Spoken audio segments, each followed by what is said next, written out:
അപ്പോൾ ഹൈക്കോടതി കർശന നിലപാട് സ്വീകരിച്ചിട്ടും മന്ത്രി സജി ചെറിയാൻ്റെ ഭരണഘടനാ വിരുദ്ധ പ്രസംഗത്തിൽ അന്വേഷണം ഇഴയുന്നു. സജി ചെറിയാനെ ചോദ്യം ചെയ്യുന്നത് അടക്കമുള്ള നടപടികളിലേക്ക് ഇതുവരെയും കടന്നിട്ടില്ല. വിഷയം നിയമസഭാ സമ്മേളനത്തിൽ ചർച്ചയാക്കാനാണ് പ്രതിപക്ഷത്തിൻ്റെ നീക്കം. വിവരങ്ങളുമായി പ്രജിത് മോഹൻ ഒപ്പം ചേരുന്നു. പ്രജിത്ത്, ഈ കോടതി പോലും പറഞ്ഞതാണ് ശരിയായില്ല എന്ന്, എന്നിട്ടും അന്വേഷിക്കണമെന്ന് പറഞ്ഞിട്ടും പുനരന്വേഷണം വന്നുവെന്ന് പറയാൻ മാത്രമേ കഴിയുന്നുള്ളൂ. അത് അന്വേഷണമാകുന്നില്ല. പോലീസ് എന്തുകൊണ്ട് നിഷ്ക്രിയമാകുന്നു?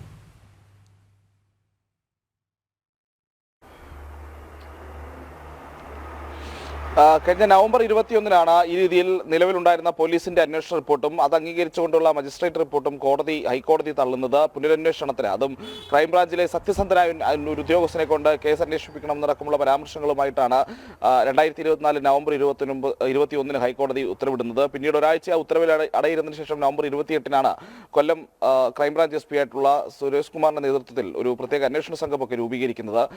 ഇപ്പോൾ ഇത് 48ാമത്തെ ദിവസം എത്തി നിൽക്കുന്നു. ഇതുവരെയായി ഈ കേസുമായി ബന്ധപ്പെട്ടൊരു പ്രാഥമിക നടപടികളിലേക്ക് പോലും ഈ അന്വേഷണ സംഘം കടന്നിട്ടില്ല എന്നുള്ളതാണ് ഏറ്റവും ഞെട്ടിപ്പിക്കുന്നത്.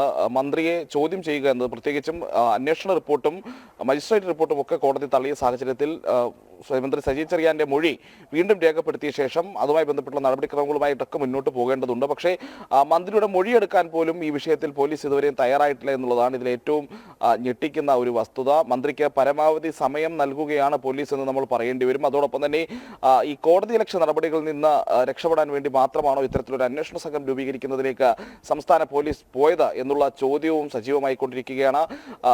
സിംഗിൾ ബെഞ്ചിന്റെ ഈ പരാമർശത്തിലും ഈ ഹർജി പോലീസ് റിപ്പോർട്ടൊക്കെ അടക്കം തള്ളിയ കാര്യത്തിൽ അപ്പീൽ പോകുമെന്ന് നേരത്തെ സജി ചെറിയാൻ നിലപാട് സ്വീകരിച്ചിരുന്നു. ഇതിന് CPM-ന്റെ അനുമതിയും നൽകിയിരുന്നു. പക്ഷേ പിന്നീട് മന്ത്രി ഇക്കാര്യങ്ങളുമായി മുന്നോട്ട് പോയിട്ടില്ലാത്തൊരു സാഹചര്യമാണ് നിലവിലുള്ളത്.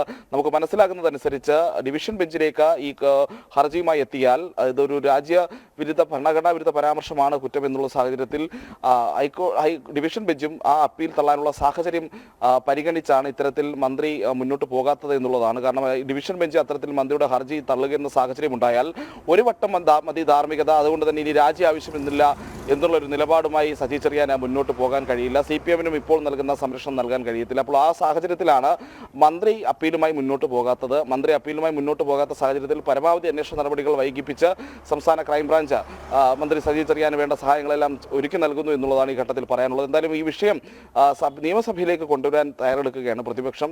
ബജറ്റ് സമ്മേളനത്തിനായി നിയമസഭ ചേരുമ്പോൾ വിഷയം സഭയിൽ ഉന്നയിക്കും. ഇതിനിടയിൽ ഹൈക്കോടതിയുടെ ഭാഗത്ത് നിന്ന് ഏതെങ്കിലും രീതിയിലുള്ള കോടതിയലക്ഷ്യ നടപടികളോ സർക്കാരിനെതിരായുള്ള വിമർശനങ്ങളോ വന്നാൽ അതും പ്രതിപക്ഷം നിയമസഭയിൽ ഉന്നയിക്കും.